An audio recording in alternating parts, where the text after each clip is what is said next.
All right. This is the plan. 2 trades, 2 accounts, around a $300 loss for the Apex accounts. These accounts are funded accounts.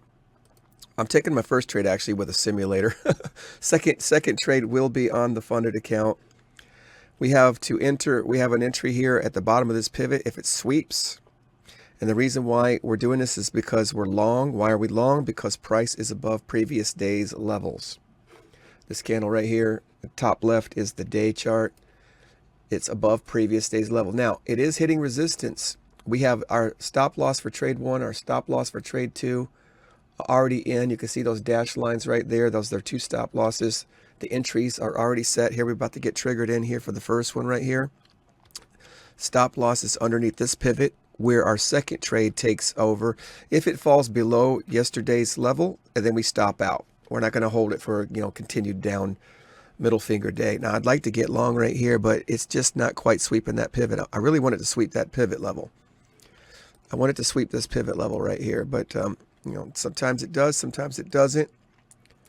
Like I said, the first trade is our simulator, and I like to take the first trade simulator.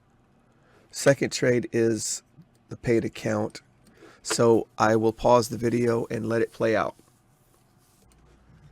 Okay, we got triggered in, and the worst case scenario is that it'll go right down, stop me out, trigger me into the second trade, and go right down and stop me out again. And that happened last week, three different accounts. So, this is the worst case scenario. You have limited risk on each account, and you don't have to worry about blowing an account. We're not going to dollar cost average, adding to a losing trade. We know exactly where our stop loss is. I don't even have to look at this thing. Those 2 trades are set. There's nothing I'm going to do about it. The entry is already predetermined. The stop loss is predetermined. And then once I'm in, I'll look for targets, the target 1 and target 2. So there's really nothing to do. So let's just see how it plays out.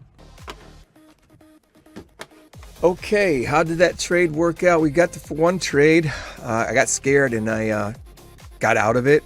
Got back in it realizing that's what I'm trying to work on. Don't do that. So it went up.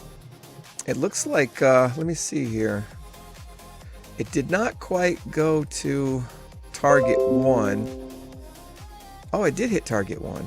See, I got out a little bit before target 1 because there was a trend line I was nervous about over here. And sure enough, it rejected off that trend line. Wow. I got out right as it touched the trend line, which was right before my target 1. I don't think that's a big deal. But if I didn't get out, I'd be red right now. This is where I got in. So I'd be red right now. So target first trade was good. I don't think I'm going to try to get back in it after it's 10:30. It's already, and so 3 rejections up here. It could come down here. There might be a sweep trade that's interesting. Let it come down, sweep one of these levels, see if I get an opportunity to go up. That will be a scalping technique and not one of these kinds of trades where I'm using multiple accounts. Just be a quick in and out and see if I can get it. So I might do some more trading like that. But otherwise, I'm done for the day. I will see you in the next video. Peace.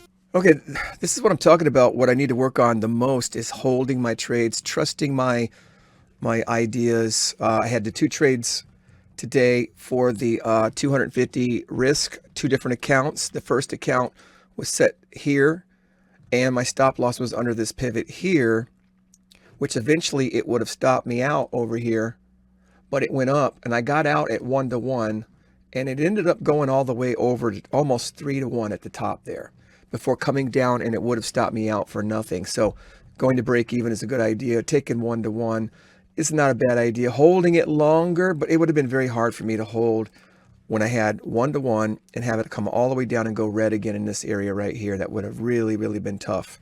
Or if I would have put to break even, I would have got absolutely nothing on it. So yeah, that's why it's hard. It's hard. But then the trade 2 triggered in where trade 1 stopped out right here. So trade 2 would have triggered in right here. Stop loss was down here, and it went right up to, again, it went close to 1-to-1, and maybe I would have broke even and got absolutely nothing. But if I would have been patient, I would have got the 1-to-1 on it. So this would have been 3 times risk, and I would have made back the 3 times loss that I had last week. All 3 accounts hit the 1 hour loss. I would have made it all back on this trade. So this is what I'm saying. I need to hold, let it stop me out or let it hit the target. And I just need to let this sink in. This is amazing, absolutely amazing.